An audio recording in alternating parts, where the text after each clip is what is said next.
ওটা আন্দোলনে যারা মারা যাচ্ছে এরা শহীদ কিনা প্রশ্নটা বেশি আসছে একবার আমাদের কাছে। জুলুম প্রথার বিরুদ্ধে যারাই প্রতিবাদ করবে, জুলুমের বিরুদ্ধে, যে কোনো ডাকাতের গুলিতে মারা গেলে তো সে শহীদের সব পাবে। হ্যাঁ, সব পাবে। যে কোনো জালেমের জুলুম মারা গেলে শহীদ হবে সে। হ্যাঁ, বাকি এখানে নিয়তের ব্যাপার আছে। সর্বোত্তম শহীদ হলো হামজা ইবনে আব্দুল মুত্তালিব। কে? হামজা ইবনে আব্দুল মুত্তালিব। কার? রাসূলুল্লাহ হাদিস সর্বোত্তম শহীদ। ওয়া রাজুলুন, এবং ওই ব্যক্তি, এখানে রাজুলুন আরবি গ্রামার যারা জানেন, আর রাজুলু দ্য ম্যান নির্দিষ্ট ব্যক্তি, আর ম্যান এ ম্যান একজন ব্যক্তি, যে কোনো ব্যক্তি। ওয়া রাজুলুন কিয়ামত পর্যন্ত ওই সমস্ত ব্যক্তি কামা আমামা ইমামিন জাবিরিন, জালেম শাসকের সামনে যে দাঁড়িয়ে গেল এবং সে সত্য কথা বলল, ফাজাজারাহু ওয়া নাহারাহ, তাকে সে ধমক দিল, জালেমের উপর দাঁড়িয়ে সামনে দাঁড়িয়ে সে তাকে সত্য কথা বলল, ফাকাতালাহু, আবার এই সত্য উচ্চারণের কারণে তাকে হত্যা করা হয়েছে। জালেম শাসক গোষ্ঠীর বিরুদ্ধে কথা বলতে গিয়ে যে ব্যক্তি মারা যাবে, সত্য কথা তাওহীদের কথা বলতে গিয়ে যে মারা যাবে, জালেমের জুলুমের শিকার হয়ে, রাসূলুল্লাহ বলেছেন যে হামজা ইবনে আব্দুল মুত্তালিবের পরে সে হলো সর্বোত্তম শহীদ। সুবহানাল্লাহ। জুলুম প্রথার বিরুদ্ধে যারাই প্রতিবাদ করবে, জুলুমের বিরুদ্ধে, একটা হলো ইসলামী রাষ্ট্র প্রতিষ্ঠা করার, সেটা ভিন্ন জিনিস। আটো জুলুমকে সরানো। এই সম্রাট কি নাম, এই বৌদ্ধ সম্রাট, অনেক ইনসাফগার ছিল সে। এইভাবে গ্রিকদের মধ্যে ইনসাফগার সম্রাট ছিল, অমুসলিম ছিল কিন্তু কি ছিল? ইনসাফ ছিল। অনেক দুনিয়াতে সম্রাটরা এসেছে যারা কাফের ছিল, অমুসলিম ছিল। হ্যাঁ, নৌশিরমান ছিল।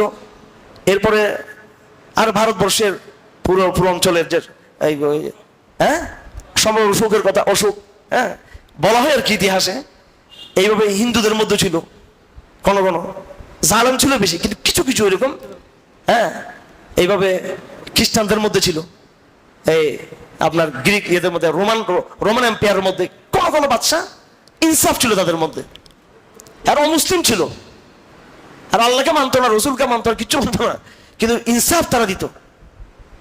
ইনসাফ ও আল্লাহ পাক অনেক বড়। এদের শাস্তি কম হবে আখিরাতে, এদের ওই সমস্ত ফেরাউনের চেয়ে শাস্তি কম হবে এদের কিন্তু এরাও কাফের, কিন্তু এদের ইয়ে। যাই হোক, তো এখন তো জিজ্ঞেস করেছে আমাদের ভাইরা, যে কোনো ডাকাতের গুলিতে মারা গেলে তো সে শহীদের সব পাবে। হ্যাঁ, সব পাবে। যে কোনো জালেমের জুলুম মারা গেলে শহীদ হবে সে। হ্যাঁ, বাকি এখানে নিয়তের ব্যাপার আছে।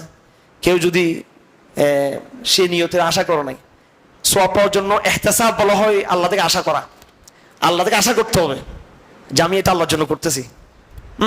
আপাতত বাহ্যিকভাবে আমরা শহীদ বলবো, কিন্তু ওদের উচিত হলো যারা ইহতিসাবের সাথে এটাকে একদম ন্যায়ের লড়াই মনে করে যারা এটা করেছে এবং আল্লাহকে সন্তুষ্ট করার জন্য, তার নিঃসন্দেহ শহীদ হবে। বাহ্যিকভাবে আমরা সবাইকে শহীদ বলবো, যারা মারা যাচ্ছে সবাই শহীদ হবে ইনশাআল্লাহ।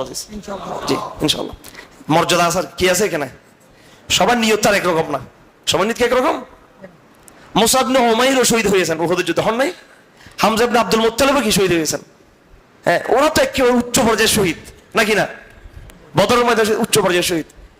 ইসলামের জিহাদে অনেক লোক শহীদ হয়েছেন। এমনও লোক শহীদ হয়েছেন রাসূলুল্লাহর সামনে। কার সামনে? রাসূলের সামনে। সবাই তাকে বীর হিসেবে তাকে কি করছে? প্রশংসা করতেছে। রাসূলুল্লাহ বলছে জাহান্নামে। সে কোথায়? জাহান্নামে। হ্যাঁ, কারণ সে আত্মহত্যা করছে। কি করছিল? সে আত্মহত্যা করছে।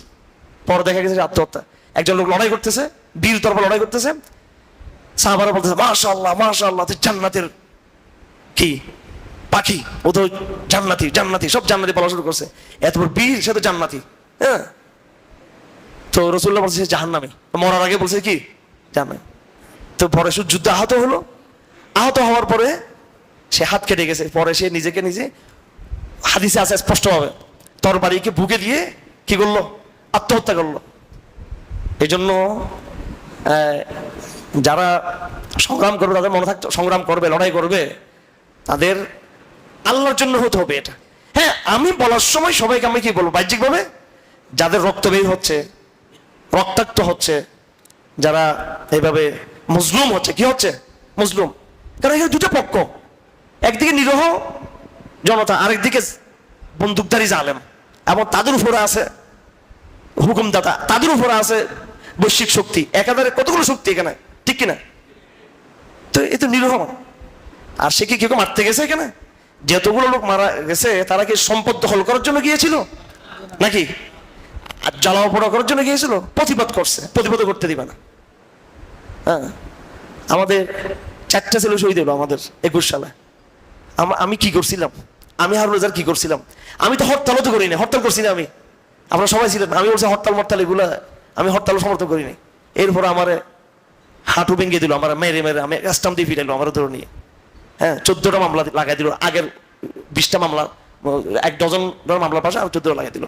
তো জালেমদের চরিত্র এটা। তা আপনার জিজ্ঞেস করতে শহীদ হবে কিনা, শহীদ হবে কিনা, শহীদ হবে কিনা, কি রে ভাই? তো এক পক্ষে জালেম আর পক্ষে কি নিরীহ, সুতরাং অবশ্যই সে কি হবে এখানে শহীদ হবে। জিজ্ঞেস করার দরকার নেই। হ্যাঁ, শহীদদের মধ্যে যার যে নিয়ত, যার কি ইহতিসাব, এটাকে কি বলা হয়? ইহতিসাব বলে আশা করা, আল্লাহ থেকে কি করা, আশা করা। যে যত বেশি আশা করবে আল্লাহ থেকে, যার নিয়ত যত শুদ্ধ হবে। হ্যাঁ, কেউ যদি অধিকার জন্য লড়াই করে, মান কুতিলা দুনা মালি ফাহুয়া শাহীদুন, হ্যাঁ, ওয়া মান কুতিলা দুনা নাফসি ফাহুয়া শাহীদুন। যে ব্যক্তি নিজের জানের জন্য, মালের জন্য, নিজের হকের জন্য, ইজ্জতের জন্য, একজন মানুষ আমার ইজ্জতকে টানানি করতেছে, সে আমাকে বেইজ্জত করতেছে, আমি প্রতিরোধ করতেছি, ডাকাত ঘরে ঢুকছে, প্রতিরোধ করতেছি, প্রতিরোধ করতেছি, আমার অর্থ নিয়ে লুটপাট করে নিয়ে যাচ্ছে, প্রতিরোধ করতেছি আমি, সে আমাকে মেরে ফেললো। এটা সব বস্তুবাদী কারণ। কি কারণ এগুলো? দুনিয়াবী কারণ। এই দুনিয়াবী কারণে তো শহীদ হবে। যেখানে দুনিয়াবী কারণে শহীদ হবে নিজের একান্ত অধিকারের কারণে, আর সেখানে কেউ যদি জুলুমকে প্রতিবাদ করার নিয়ত করে, হ্যাঁ, জালেমদের প্রতিরোধের খেয়াল করে, তো তার মর্যাদা আরো বেশি হবে। আর যে ইসলাম প্রতিষ্ঠা করে তার মর্যাদা আরো বেশি হবে শহীদ হিসেবে। শহীদের মধ্যে কি আছে, ক্যাটাগরি আছে। যাই হোক, ভাই যেটা জিজ্ঞেস করছিলেন সেটা হলো এই যারা যে কোনো কিছু সত্যকে না বলা, গোপন রাখা, এটা শিরিক কিনা? এটা শিরিক না, তবে শিরিককে এটা সহায়তা করা হবে। এটা